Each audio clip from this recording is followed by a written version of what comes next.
Hour number 2, Chase and Big Joe, 102.5 The Game on this Monday. He's Big Joe Dubin. I'm Chase McCabe, Dr. Crane, Nick Frazier on the ones and twos. Usually he joins us on Tuesday, but nice enough to move to today for us.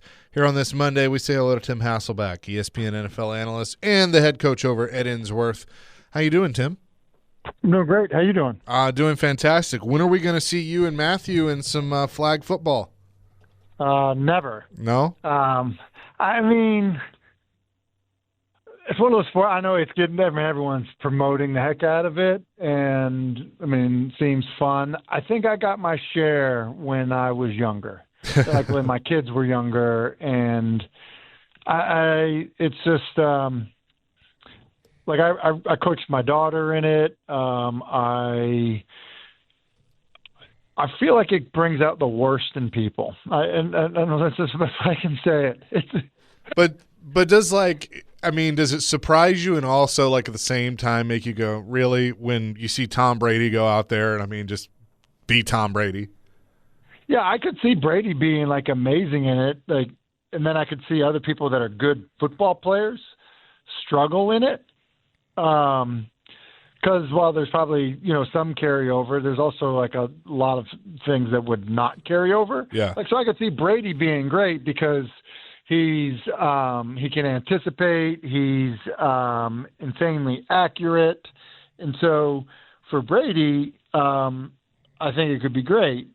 For someone like Jalen Hurts, who's probably a better real quarterback than flag football quarterback, I could see it being a struggle. And then the similar thing with, like pulling flags or running and not having your flags pulled, I think is very different than running and people trying to tackle you. So, it's a little bit, to me, it's one of those things that's called football, but it's very, it's not football. It's kind of like men's and women's lacrosse. Like they're two totally different sports. Like the equipment isn't even the same in the sports. And so, that's how I think I feel about flag football. Like to me, I don't know, almost would be better off with like a different name because it's not football. Yeah. Yeah. No, I think that's a fair point. I just thought I saw a little bit of it over the weekend and thought it was well, not to interrupt you. I mean, now I got my flag football guys coming out like, see, I could play in the NFL. And I'm like, there's no way in hell you could play in the National Football League if you think you're good at flag football doing this. Well, I just they're different sports, right? And see, that's the part of it that I think is, that can be confusing. They're like, oh, hey, see, it's the same. It's like, well, it's not. Right. Look, it's part of my issue with like the 7-on-7 culture that we're in right now, and especially with high school kids and stuff, because it's such a far departure from reality. In terms of actual football. So that to me, I think is, I'm cool with like finding another sport that ends up being fun and it can be televised and, there can be TV contracts associated with it and it can be great. I'm also great with, women's flag is becoming much more of a thing, right? And so, you see these girls flag football teams, popping up in youth leagues and stuff. And then obviously even here in Tennessee, you're seeing them happen at high schools where they have, girls flag football programs. And then there's opportunities in college for girls to play flag football. I think all of that stuff is awesome. And I'm excited for that type of thing. It's a completely different sport. Yeah, I 100% agree with you. Tim Hasselbeck is with us here on the program. Jackson Smith and Jigba, 4-year deal, $168.6 million contract. He surpasses Jamar Chase now as the highest paid. I think well-deserved. Is he the best receiver in football right now? Yeah, I think he makes you can make a good argument for him, and part of that is, I have the info in front of me, but Seattle was a run-first offense, but their passing game, in terms of just how it stacked up, throughout the league, it was relatively productive. And the share of the passing game that JSM was a part of in comparison to basically every other receiver in the league was different. And so that would lead you really to believe two things. One, they did a good job of designing ways for him to get open when everybody knew that he was going to be the guy getting the ball. And then two, he was still able to make a lot of plays with attention, given to him. So he's good playing as an inside receiver. Seattle put him in the backfield at times to get him open. He was good playing outside the numbers, great run after catch. And I do think it's smart for a guy that's came into the league as, a well-respected player, has produced, rather than kind of drag your feet on getting deals like that done, it is better and probably less expensive to do the deals sooner rather than later. So when you're a team like the Titans and you don't have that guy, no disrespect to the guys they do have, but they don't have that guy, can they pull off what they need to pull off with a receiver by committee like they're going to have? And do you think that this receiver room is better than what they had last year? I do think it's going to be better than what it was last year, just with the additions that have already been made. There was a lot of inexperience last year. I mean, there was, and I think probably just fair to say just a lot of underperforming as well. And I think some of it just overall probably dysfunction in the offense, change in leadership. Those things are the things that matter. How do you stack them up? I think there are some teams where you look at them and you go, what an amazing receiving core. Any team would be lucky to have those guys. And I think there's other teams that aren't necessarily like that, right? So take look at the 49ers as the example a year ago. The 49ers a year ago, because of what happened with Brandon Ayuk, I don't think anyone looked at them and thought, wow, Juan Jennings is a great player. But outside of that, and I guess you can throw Kittle into the mix, I don't know that people were salivating over the pass catchers in San Francisco, but I think they kind of got through it probably because of Kittle and because of how they could use Christian McCaffrey. I don't think you have to have the best receiving core in the league, but I think you have to have guys that can win when they're called on to win. And I think that Wan'Dale Robinson probably has proved that he can do that in certain areas. I think there's probably still hope with Calvin Ridley in terms of what's left in the tank. And so I think I don't think they're done addressing the position, and I do think that they probably have high hopes for some guys that are already there, but I think we'll see draft and maybe even free agency, still more things happen. We're talking to Tim Hasselbeck on the Chase and Big Joe show. Tim, I'm so glad we have you on because you used two words, and I'm going to back you up for a moment, to describe Tom Brady, which I've never heard before, but is so fascinatingly accurate when you said he is insanely accurate. Can you delve a little bit more into that? Because I've never heard Tom Brady been described that way. Well, look, when you look at, a completion, you can be like, oh, yeah, the guy caught it. It's like, all right, well, did he have to reach over his head to catch the football? Did he have to, kind of turn his body and catch a ball that was behind him? I think what Brady did as a player that I think was better than, really, anyone I can truly remember is like when a ball would protect a player from contact, or if a guy didn't have to reach for something because you could deliver the ball inside the frame of his body or put it on a shoulder, to help turn him a certain direction. I just think that he's been better than everyone else at doing that. And there have been other incredibly accurate quarterbacks. Joe Montana's got a reputation as being, extremely accurate. Drew Brees was a really, really accurate passer. I think Brady took it to a completely different level in terms of, where he would locate the ball, to a player, not just did he throw it to the right guy and was it catchable? You know, like, did you make it as easy as possible for the guy to catch the ball? Like, I think that's one of the things that separated Brady from other guys. Can you teach that? Yeah, I mean, I think you can. You know, I just remember hearing, you know, one of the coaching points I heard early on in Philadelphia from Andy Reid was, you know, when you throw to a receiver whose back is to the defense, right? So if there's a receiver who's facing the quarterbacks, right? So he's run a route where, you know, he stops and he now is facing the quarterback and his back is to the end zone that you're going to score in. You know, as a quarterback, you are that player's eyes now.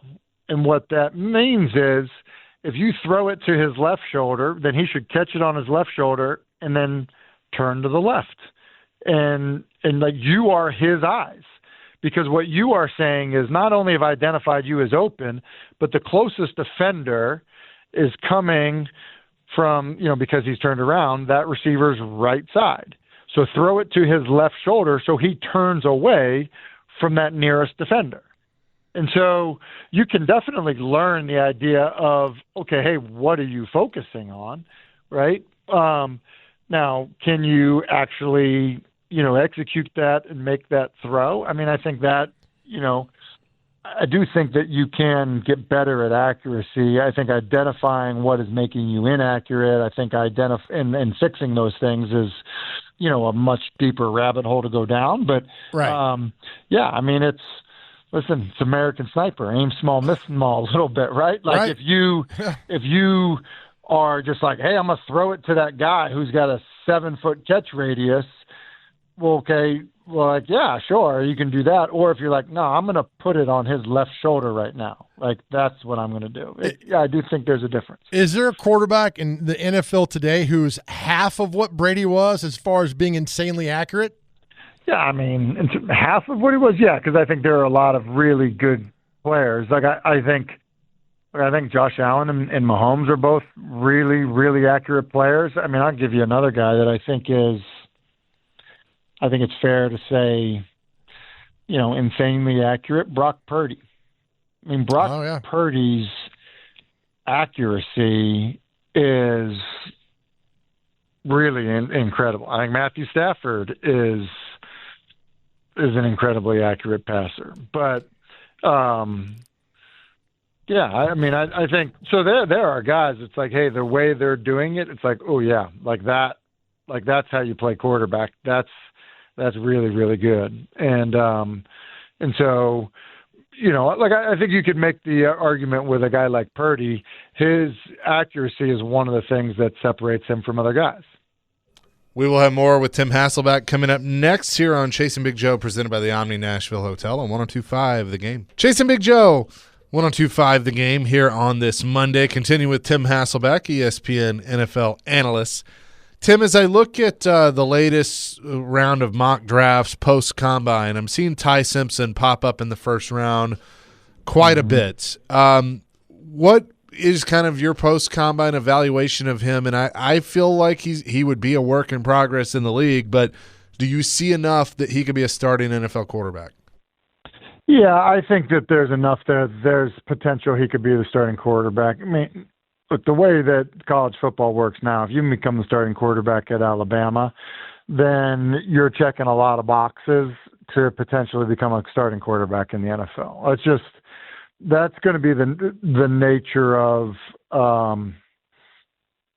you know, guys that are coming from big time programs that are, you know, if you're a top 10 program playing in some of those, you know, in the big moments and things of that nature, then, and you're having success, then you're going to get an opportunity. And then, how good of an opportunity, all of that. I think some of it is going to be, you know, how, you know, the evaluation process goes for you. So, you know, for a guy like him, I think that, you know, there was some current concerns about, you know, just physically, how talented was he? How big was he? How strong was his arm? Like, what were there physical limitations that you should be concerned with? And I think that while he's not blowing you away like a Josh Allen kind of guy, he's, I think he's probably come across much more physically capable than I think what some people were anticipating. And then when you look at, how he played really well. I mean, and he had moments where he was outstanding, and then moments that were not incredible. And I think the biggest problem, in terms of the evaluation of him, I think it falls into the sample size is not as big as you would like it to be. Do you think teams watching what Sam Darnold just did and some other instances where we've seen a quarterback that maybe flames out early but sticks with it, goes in the right system and develops, is that going to help a team like, ironically, the Jets or the Raiders be more patient with some of these young guys to give them time, or is it going to continue to be this vicious cycle we've seen? I think it'll be the vicious cycle because, I don't think it's the organization's patience in the player that is making them move on. I think it's just the calendar of the rookie contract, resetting the rookie contract, a fifth-year option, or extending a player when you need to extend him, and not feeling like you can commit starting quarterback money to somebody that you still, are waiting for development on. So I think the cycle is going to continue to happen. I think what it will encourage is people giving the high draft pick another chance, which I kind of feel like already was happening anyway. But I think it encourages that because, look, Geno Smith played at a starter level. He got another chance. Sam Darnold's obviously doing it. There are guys that have benefited from that other chance. Daniel Jones, so it's happened for guys. I think that, that's the part that you need to kind of figure out. And look, I think you're going to probably see it or there's a chance you see it with Will Levis. Who's going to give him his next chance? Yeah, I'm with you 100% on that. Let me ask you this. 2 weeks ago, the legal tampering started in free agency and everything. Mm-hmm. Juan Jennings is still out there. I don't know the particulars and all that, but the longer he's out there, does that mean that's the closer he is returning to San Francisco? Because I don't know how this works. I would guess so. And, look, I don't know how it works either because I would have thought that people were excited to sign him. He is such a good player, and I think one of the more underrated players in the league. Another guy who signed later than I thought was Darnell Mooney. Yes. Now, he's since signed, but I would have thought that there was going to be, a stronger appetite to sign Mooney. So, look, maybe Mike Evans signing doesn't help him in San Francisco. So I don't know that it means that it leads to a return, but I think he's a really good player. To me, he's the perfect example of it wasn't in this first splash in big-time free agent signings and things like that. But when we look back at the end of the year, we're going to go, oh, my gosh, this guy had 80 catches and 7 touchdowns and think of all the big third down conversions. How the heck were teams not lining up to sign him right at the beginning of free agency? I think he's that kind of player. He's also become – I know Kittle has been a nice safety valve for Brock Purdy, but on 3rd and 5, Jennings is getting you 6 yards. I mean, he's getting you the first down. So I think it would help for Brock Purdy to have that option still with him as he gets better and better, and Jennings is that guy. Look, I mean – we were just talking about the Titans, from around here. I would have I'd have him in as soon as I could. I mean, I think he's that good of a football player. To me, he's what do they call it? The third and Juwan? Isn't that what they call it? Yeah, right. He to me is a guy that not early in terms of the signing, but in terms of the impact, massive impact, on the football team. I know it's still way too early, and I'm not a fan of is the window closing? I get all that stuff, but when I think about that now, and these 32 NFL teams, The Bills always come to mind. Am I wrong about this? Is their window closing a little bit? I mean, potentially, it's closing just because, when you get changeover. But I do think anytime, when Burrow had that comment of, my whole career is the window or something like that. Right. And I do think there's an element to that where I think you always have a chance if you've got a superstar quarterback. I think you've always got a chance. And now, do you need more than that? Yeah. I mean, look at Cincinnati. Now Burrow's been hurt and stuff. But, I do think, look, Josh Allen had a chance this year, and I think it was the worst team that they've had in a long time. So I think if you have an elite quarterback, I think if you have one of the top 5 guys in the game, then I think you always have a chance to be in the mix because you can probably win your division. You can probably you can probably stay alive to a certain level, in terms of giving yourself a chance that if you play right at the right moment, that you can be a Super Bowl contending team. Yeah, I'm with you on that. And also about quarterbacks, I think this went way under the radar, but Andy Dalton going from the Panthers to the Eagles, what does that signify?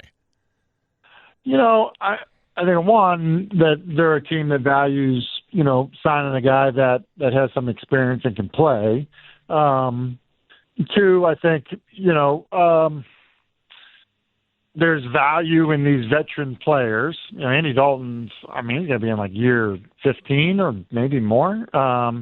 These veteran players and kind of the value add for them.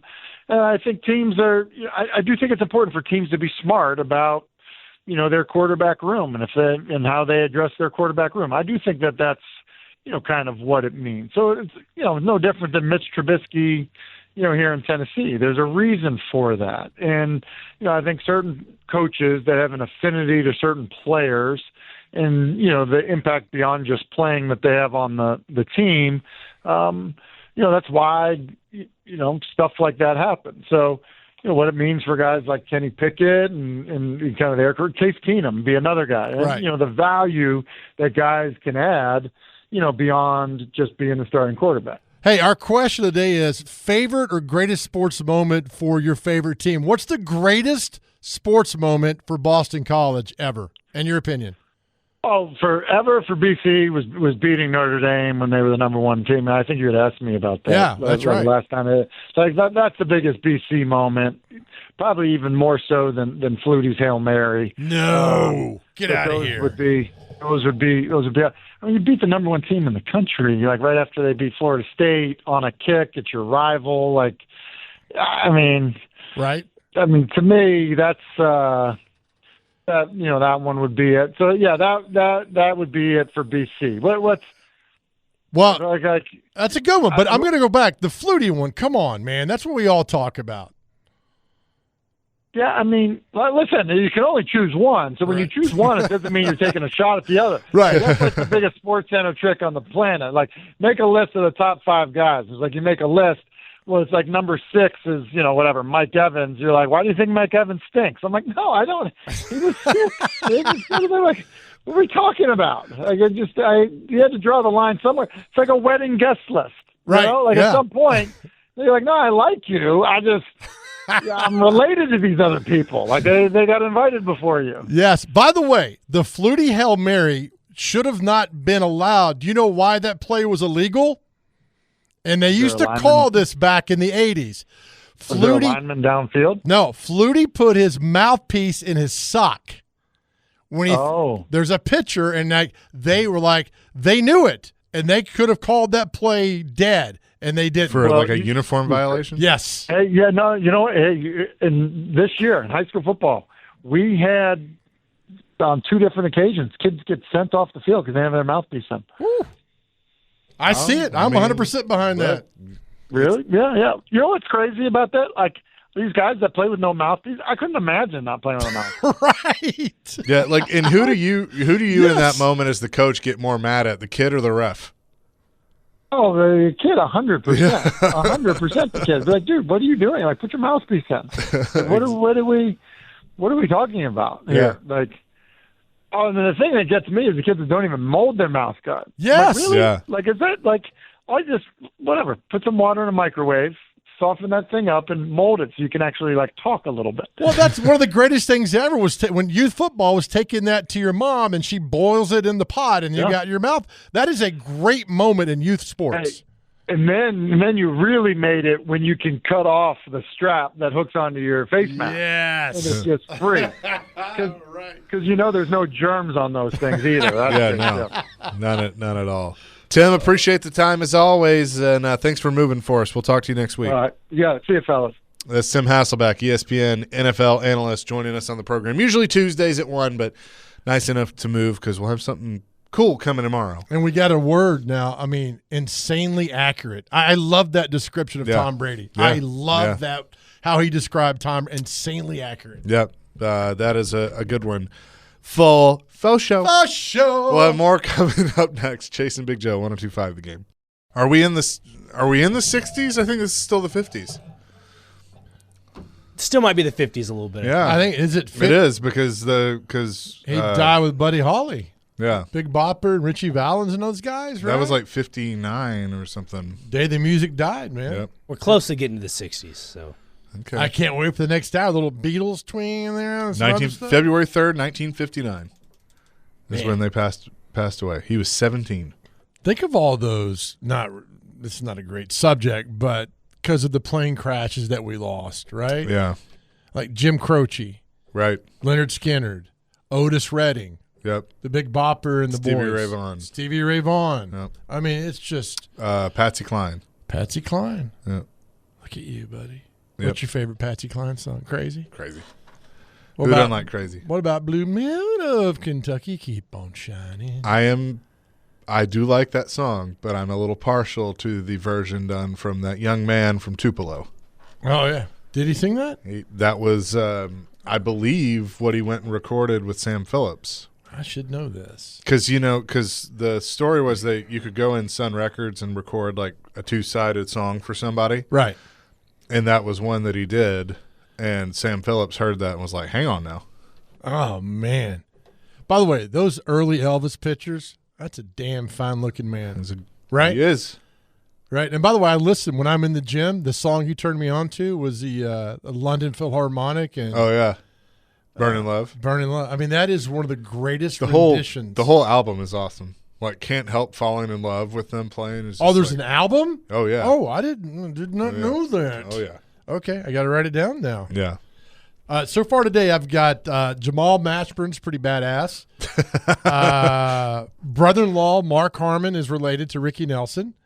Insanely accurate, and now Elvis in the orchestra. I had no idea. You know what would be kind of fun is to make do a segment every day.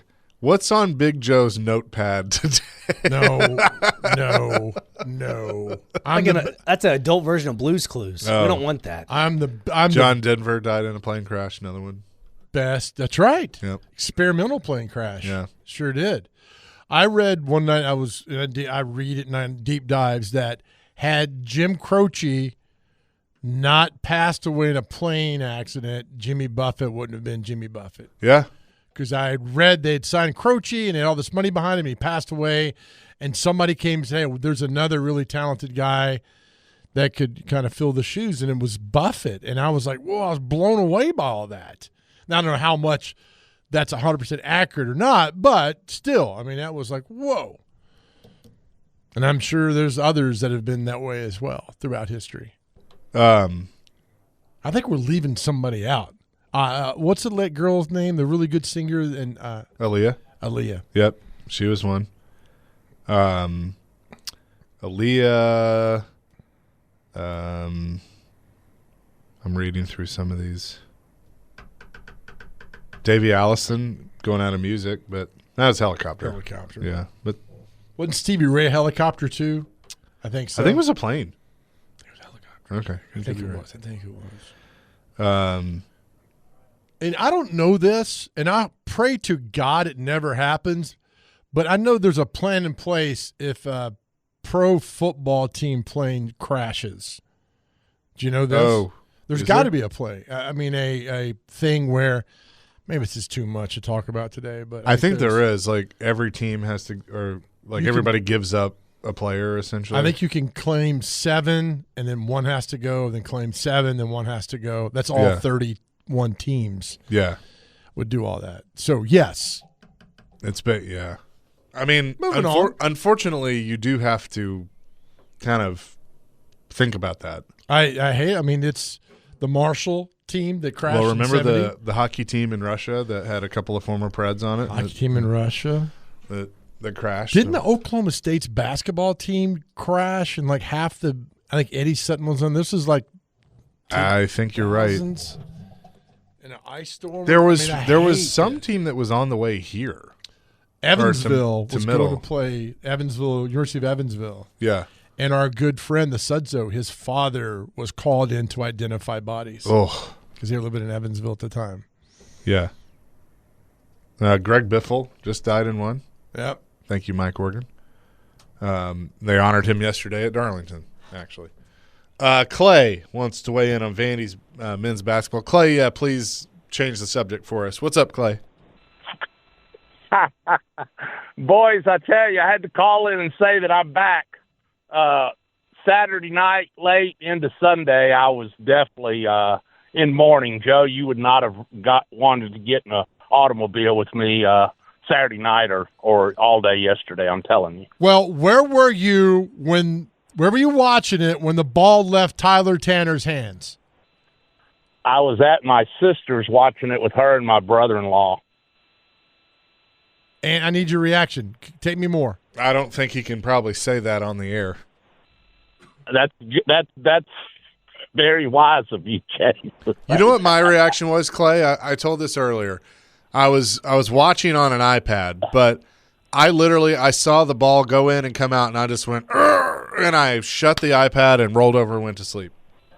That's what I did. And I didn't hear Coach Byington. He said this one other time in a post game where he wished he'd call a timeout. I watched the post game later that night, and his eyes were red. I think maybe he had been pretty emotional. Tyler Nickel was very emotional.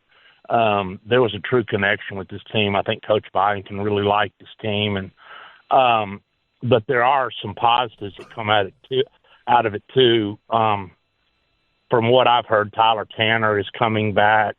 I'm also hearing that possibly A.K. Okereke could get another year. So I think they're going to have a pretty good nucleus around Tyler to try to build a team that can take this thing further. Well, that's good. Guys, if you had told me, and you can't look at it this way because Florida hadn't played, but if you had told me that Vanderbilt, the way it played out, if Vanderbilt had to beat McNeese, Nebraska, and Iowa to play for the right to go to the Final Four, I would have signed up for that in a heartbeat. Let me ask you this, Clay. How or why did Nebraska beat Vanderbilt? Honestly, Joe, and I hate to say this, but I think we lost the game at the free throw line. I mean, Devin McLaughlin, who's an 80% shooter, was 0 for 4, and we were 11 for 19 overall, and so I think that hurt. And, you don't pull a rebound up 2 late, and then you don't get anything done on that final possession. And I don't know what happened. Slow start didn't help either, Clay. Yeah, I don't know what happened on that last possession because obviously our defense just got completely broken down, and it was, the guy that laid in the winning basket in McLaughlin just on a race to the rim, and we lost. So anyway, they had a good season, though. They did. 27 wins, a lot of big wins. Beating Tennessee twice in 6 days was priceless. And, but now you know what you got now, buddy, the women. I will be in full support of the women tonight, posted up, watching on ESPN2 because I think Ms. Blakes is the best player in the country. Right. I would agree. And let's do this. They are not, for those that are listening, I was correct on this in TV many years ago, they are not the Lady Commodores. Nope. So what are they if they are not the Lady Commodores? They're the Commodores. Vanderbilt Commodores. They're just the women's basketball team. Yep. See you, boys. See you, Clay. Appreciate it. Wasn't trying to be funny. No, Believe no, me, you're right. I know that from working in TV. Some use lady in the name, like the Lady Vols. That's right. But it's that their official name is the Vanderbilt Commodores. And they play. Are MTSU the Lady Raiders? They are. Yeah. They play 6 o'clock tonight. Yeah, 5:45 pregame on 94.9 The Fan with Mr. Lyman on the call. Well, let's hope Mr. Lyman has a nice call and continues on. Yes, good indeed. lesson here. We'll have more coming Respect. next. Chasing Big Joe, 102.5 The Game here on this Monday. He's Big Joe. He's Dr. Crane. So I'm Chase. There's a big story in the NFL. I can't before I get this out there. Make sure it's not from a fake account. Okay. Travis Kelce has signed a 3-year deal, according to Ian Rappaport. Wait, what? I thought he was coming back on a 1-year deal. Chiefs tight end Travis Kelce has signed his contract, officially locking in for 2026. It's a 3-year, $55 million deal that could be worth up to $58 million with incentives. So he's locked in in 26, but it's a 3-year deal. This dude ain't going to last this year. No, I wonder how many of those are like void years and like, to move the money around. Might be opt out after like year 2 or something. Right, but it's a 3-year deal. Yeah. I mean, unless he gets to the year gym, 1 is $12 million plus $3 million in incentives. Okay. Well, unless he gets to the gym and gets back into it, because he is a shell of his former self. Yeah. I know he's got a big wedding. We're going to the wedding in June, or May, whenever. Are we officially going? Yeah. She sent a text late last week. Okay. I mean, what do you bring to that? That's a question. What do you bring to their wedding? I don't know. I mean, nothing you get them will be anything on. And she seems very sweet. That'd be like she'd be very honored you'd bring her something. But yeah, she's worth $2 billion. Right. She even offered to send the limo. She's got really Oprah money. I mean, like I've always joked, if Oprah carries a purse around with $50 million and loses it, she's not going to miss that. Yeah. I lose $30, and I'm searching for people to say, where's my money? But I mean, what wedding gift do you give them? Right. That's one of our greatest questions we ever did one day. What's the prenup? I mean, because she can't get his beer can collection, right? The podcast. I mean, what can she not get, right? I'm sure he's got like some crazy video gambling around she can't have. Yeah. But there's got to be a prenup, right? I mean, no. I mean, probably. Right? It's personal. It's business, not personal. That's the great line. I don't know. I don't know. That is a great question. Or it's just like, hey, we'll figure it out. I mean, you got to, right? But are you like a certain level of rich where it doesn't matter who's richer at this point, but like, if you have millions, like you're good. Right. Is it kind of like, we don't need to worry about it? Didn't Jordan's wife, when they get $400 million because there's not one involved, how do you approach that? Hey, look, I know you love me, and I love you. We're going to be fine. Yeah, right? But that $300 million that I have, like, you're not going to be able to get How do you immediately not be like, all right, it's got to change the entire tone, right? I mean, it's got to. Luckily, I have no money, and I'm not getting married soon, so I'm good with this.